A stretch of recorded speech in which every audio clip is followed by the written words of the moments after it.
রাজধানীর ফিলিং স্টেশনগুলোতে তেল সংকট, প্রয়োজনের বেশি তেল না নেওয়ার আহ্বান জ্বালানি মন্ত্রীর। দেশের স্বার্থ বজায় রেখে যুক্তরাষ্ট্রের সঙ্গে চুক্তি বাস্তবায়ন করা হবে জানালেন পররাষ্ট্র প্রতিমন্ত্রী। এবং ঈদের আনন্দ শেষে ঢাকায় ফিরতে শুরু করেছেন নগরবাসী।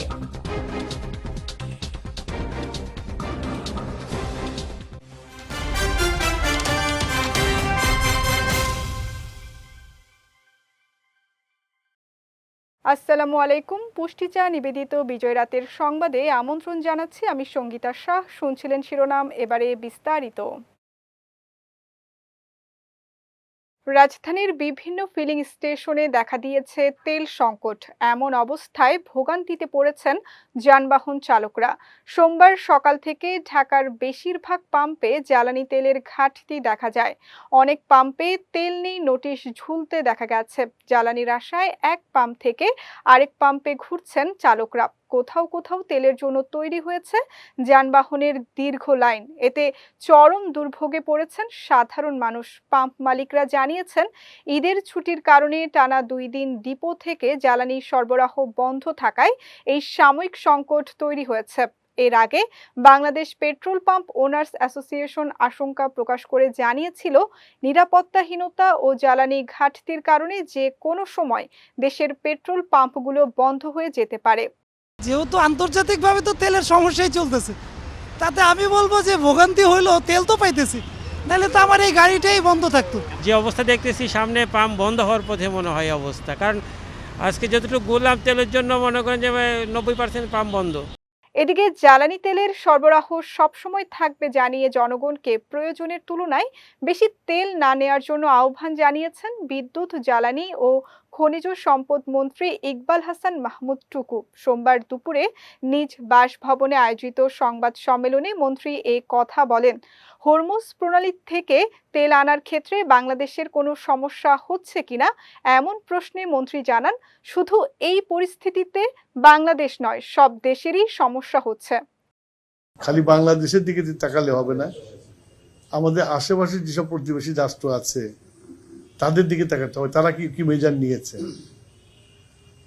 শ্রীলঙ্কা, ইন্ডিয়া, নেপাল, কি বলে, এমনকি থাইল্যান্ড, প্রত্যেকেই মেজার নিয়েছে, প্রত্যেকেই এর দাম বাড়িয়ে দিয়েছে। তারপরে তারা মেজার নিয়েছে। সেইখান থেকে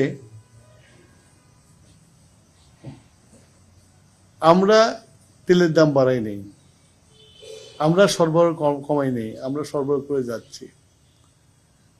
তারপরে পেট্রোল পাম্পের সামনে দীর্ঘ লাইন। তো ভাবছি এখানে প্রত্যেকেই কোঅপারেট করতে হবে। আমিও জনগণের কাছে এবং যারা নাকি গাড়ি চালায় তাদের কাছে আমার একটা আহ্বান থাকবে যে আপনারা প্রয়োজনের বেশি তেল নিয়েন না। আমরা তেল সরবরাহ করছি এবং সরবরাহ করে যাব, আমরা যতক্ষণ পারবো আমরা চেষ্টা করে যাব। আমরা বর্তমান সরকার দেশের স্বার্থ বজায় রেখে যুক্তরাষ্ট্রের সঙ্গে অন্তর্বর্তী সরকারের চুক্তি বাস্তবায়ন করবে বলে জানিয়েছেন পররাষ্ট্র প্রতিমন্ত্রী শামা ওবায়েদ।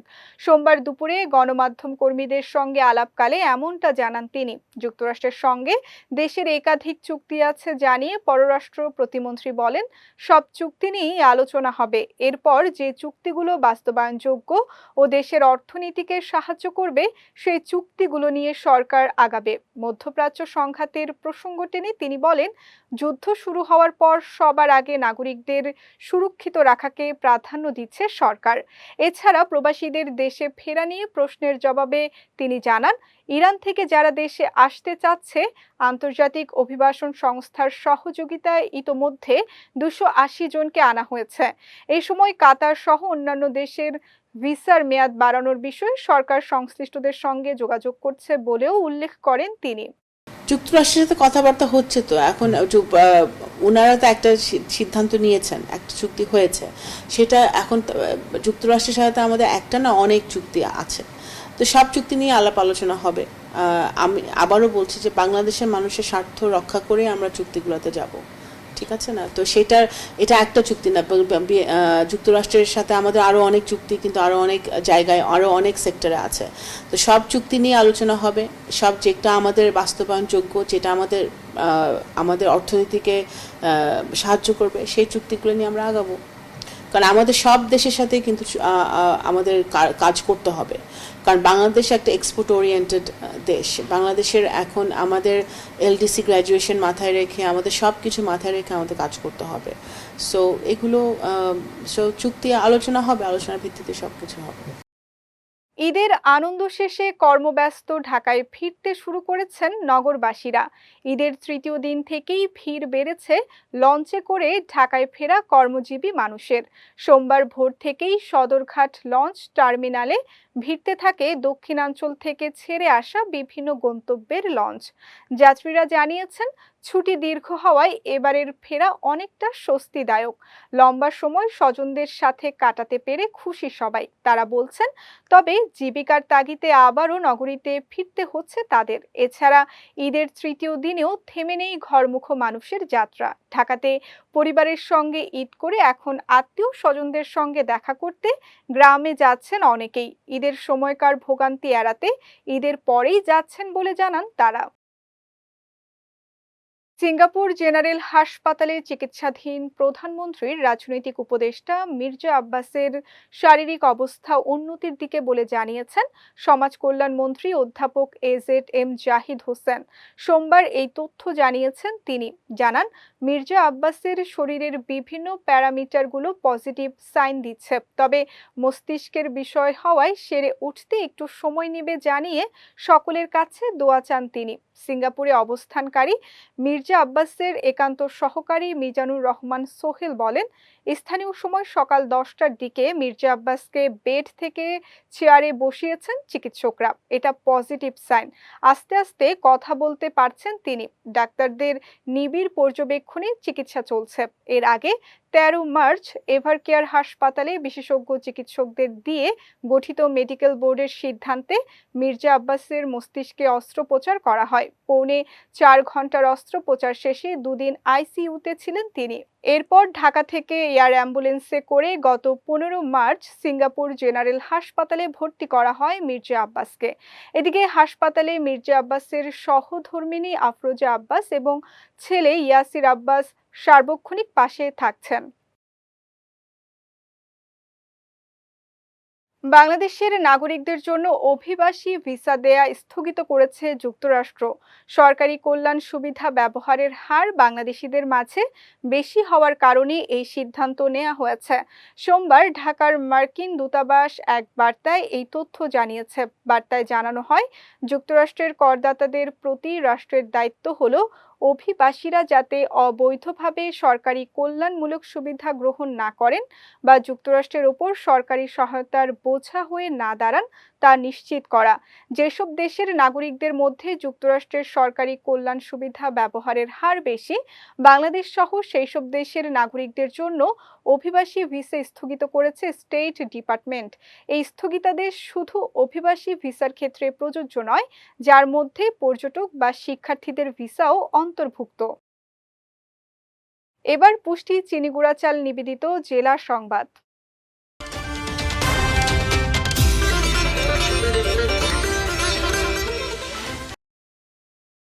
জ্বালানির তেল নিয়ে কোনো ধরনের মব সৃষ্টি করতে দেয়া হবে না বলে জানিয়েছেন স্থানীয় সরকার, পল্লী উন্নয়ন ও সমবায় মন্ত্রণালয়ের মন্ত্রী মির্জা ফখরুল ইসলাম আলমগীর। সকালে ঠাকুরগাঁও সদর উপজেলার রায়পুর ইউনিয়নে খাল খনন কার্যক্রমের উদ্বোধন শেষে তিনি এই কথা জানান। হুঁশিয়ারি দিয়ে তিনি বলেন, যে কোনো মব কঠোর হাতে দমন করা হবে। বিএনপি কাজ করার জন্য ক্ষমতায় এসেছে উল্লেখ করে মন্ত্রী বলেন, দেশের উন্নয়নের লক্ষ্যে সরকার খাল খনন কর্মসূচি শুরু করেছে। পরিবারের নারীদের জন্য ফ্যামিলি কার্ড দিচ্ছে। একইভাবে কৃষকদের কৃষি কাজের সুবিধার্থে কৃষি কার্ড দেয়া হবে বলেও জানান স্থানীয় সরকার মন্ত্রী। তেল নাই, যুদ্ধ লাগছে আপনার যে ইরান আর আমেরিকা আর ইসরায়েলে, তেলের সাপ্লাই কম।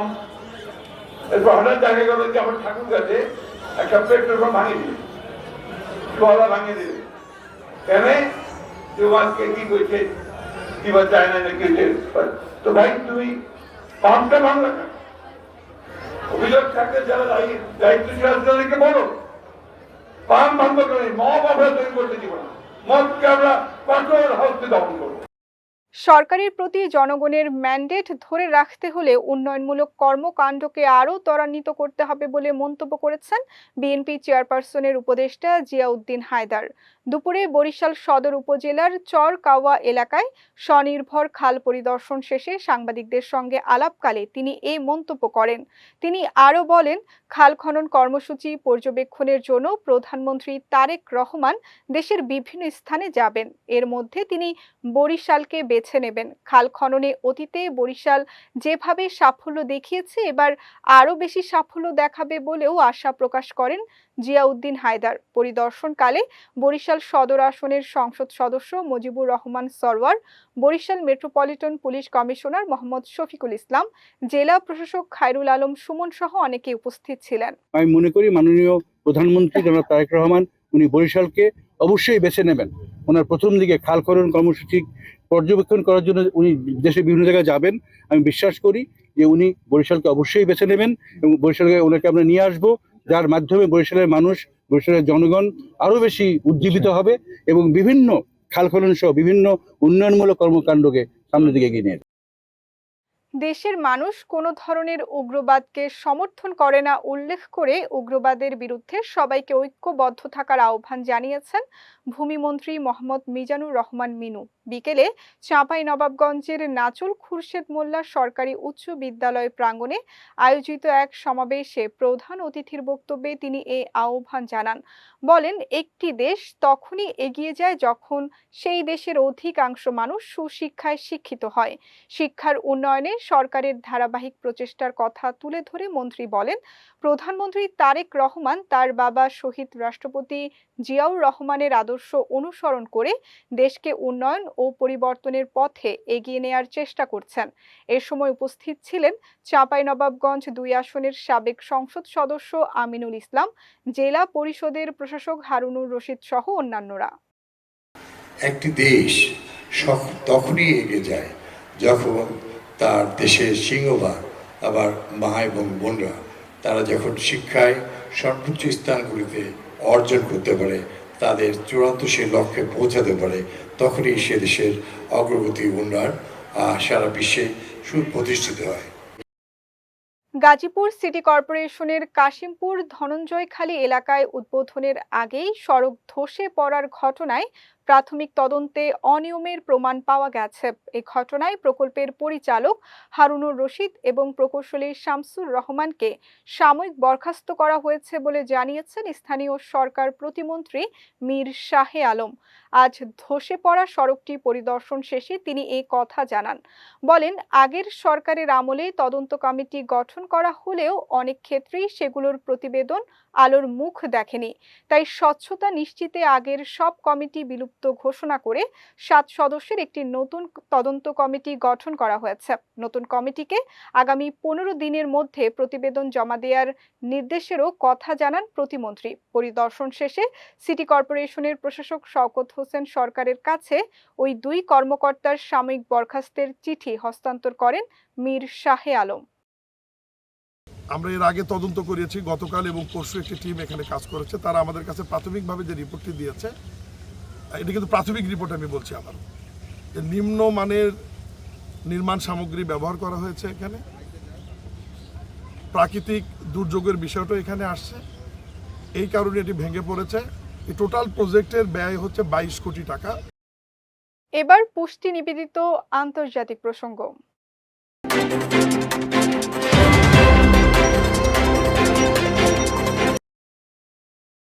ইরানের ব্যালিস্টিক ক্ষেপণাস্ত্র হামলায় ইসরায়েলের পারমাণবিক স্থাপনার কাছে ব্যাপক ক্ষয়ক্ষতি হয়েছে।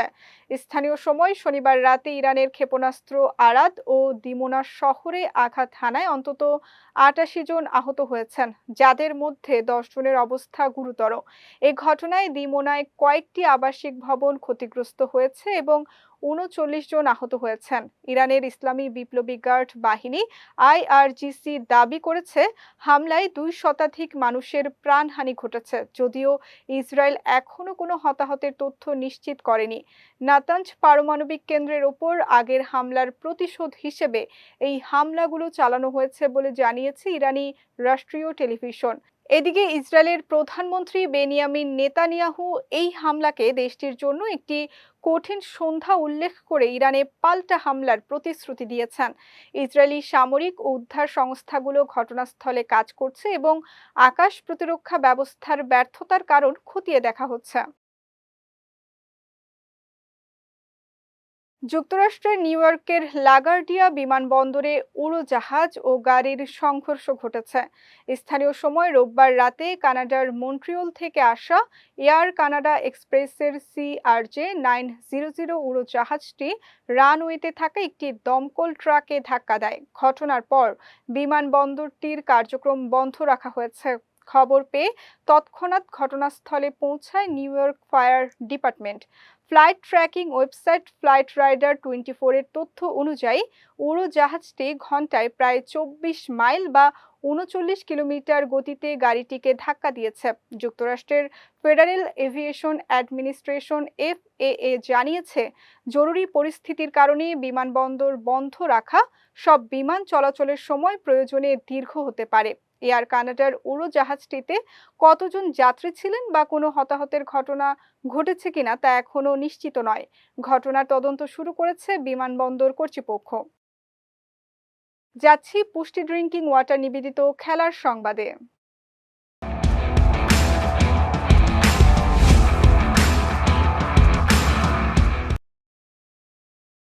5 ম্যাচের টি-20 সিরিজে নিউজিল্যান্ডের সঙ্গে 2-2 সমতায় পৌঁছেছে দক্ষিণ আফ্রিকা। রোববার ওয়েলিংটনের স্কাই স্টেডিয়ামে অনুষ্ঠিত চতুর্থ ম্যাচে কিউইদের 19 রানে হারিয়ে সিরিজে সমতা এনেছে প্রোটিয়ারা। এদিন নিউজিল্যান্ডের ইনিংসের শেষ পর্যায়ে মাত্র 2 উইকেট হাতে রেখে শেষ 5 ওভারে 43 রানের প্রয়োজনীয় লক্ষ্য পূরণ করতে ব্যর্থ হয় স্বাগতিকরা। 18 ওভার 5 বল খেলে 145 রানে অল আউট হয় তারা। 22 বলে সর্বোচ্চ 32 রান করেন কিউই ওপেনার টিম রবিনসন। আগে ব্যাট করতে নেমে দক্ষিণ আফ্রিকা দ্রুত উইকেট হারালেও কনর এস্টারহুইজেন এবং টনি ডি জর্জি এক জুটি গড়ে দলের জন্য সংযোজন করেন 81 রান। হাফ সেঞ্চুরি তুলে নেন এস্টারহুইজেন। এতে শেষ 20 ওভারে 5 উইকেট হারিয়ে প্রোটিয়াদের রানের সংখ্যা দাঁড়ায় 164। আর রান তাড়া করতে নেমে নিউজিল্যান্ডের ওপেনাররা শুরুটা ভালো করলেও টপ অর্ডারের 4 ব্যাটারি দ্রুত প্যাভিলিয়নে ফিরলে ম্যাচ কুঁচকে যায়। শেষ পর্যন্ত দক্ষিণ আফ্রিকার নির্ভুল পরিকল্পনার মাধ্যমে কিউইদের ব্যাটিং লাইনআপকে চাপে ফেলে ম্যাচ নিজেদের দিকে টেনে নেয় প্রোটিয়ারা। এই জয়ের সঙ্গে সিরিজে সমতা ফেরায় পঞ্চম ম্যাচেই নির্ধারণ করবে শেষ পর্যন্ত কে চূড়ান্ত বিজয়ী হবে। সম্প্রতি সামাজিক মাধ্যমে প্রধানমন্ত্রী তারেক রহমানের কন্যা জাইমা রহমানের ফুটবল প্যাশন এবং ইংলিশ ক্লাব চেলসির বয়সভিত্তিক দলের সুযোগ পাওয়া নিয়ে যে আলোচনা চলছে, এবার বিষয়টি নিয়ে মুখ খুলেছেন ক্রীড়া প্রতিমন্ত্রী আমিনুল হক। জানান, লন্ডনে স্কুলে পড়ার সময় নিয়মিত ফুটবল খেলতেন জাইমা রহমান। সেখান থেকেই চেলসির বয়সভিত্তিক দলে গোলরক্ষক হিসেবে খেলার একটি সুযোগ আসে তার। প্রতিমন্ত্রী জানান, তথ্যটি তিনি স্বয়ং প্রধানমন্ত্রী তারেক রহমানের কাছ থেকে জেনেছেন। তবে প্রতিমন্ত্রী বলেন, খেলাধুলায় আগ্রহ থাকা সত্ত্বেও জাইমার বাবা প্রধানমন্ত্রী তারেক রহমান এবং মা ডাক্তার জুবাইদা রহমান মেয়েকে পড়াশোনায় মনোযোগী হতে উৎসাহ দেন। তারা চান জাইমা আগে সুশিক্ষিত ও ভালো মানুষ হিসেবে গড়ে উঠুক। তাই পরিবারের সিদ্ধান্ত অনুযায়ী শেষ পর্যন্ত শিক্ষা জীবনকেই অগ্রাধিকার দিয়েছেন জাইমা।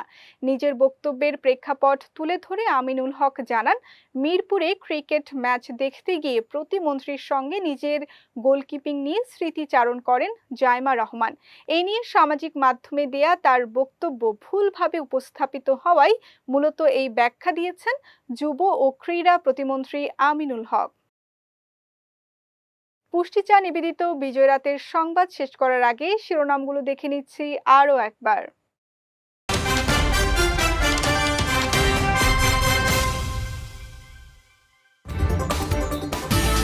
রাজধানীর ফিলিং স্টেশনগুলোতে তেল সংকট, প্রয়োজনের বেশি তেল না নেওয়ার আহ্বান জ্বালানি মন্ত্রীর। দেশের স্বার্থ বজায় রেখে যুক্তরাষ্ট্রের সঙ্গে চুক্তি বাস্তবায়ন করা হবে জানালেন পররাষ্ট্র প্রতিমন্ত্রী।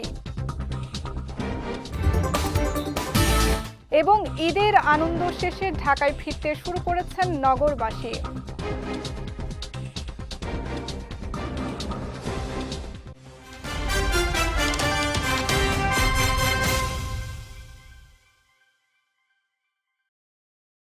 বিজয় রাতের সংবাদ শেষে আজকের মতো আমি সঙ্গীতা শাহ আপনাদের কাছ থেকে বিদায় নিচ্ছি।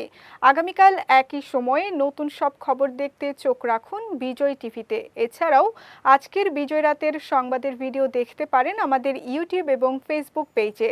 আমাদের ইউটিউব হলো youtube.com/bijaytv অফিসিয়াল এবং আমাদের ফেসবুক পেজ হলো facebook.com/bijaytv লিমিটেড। এতক্ষণ সঙ্গে থাকার জন্য ধন্যবাদ সবাইকে।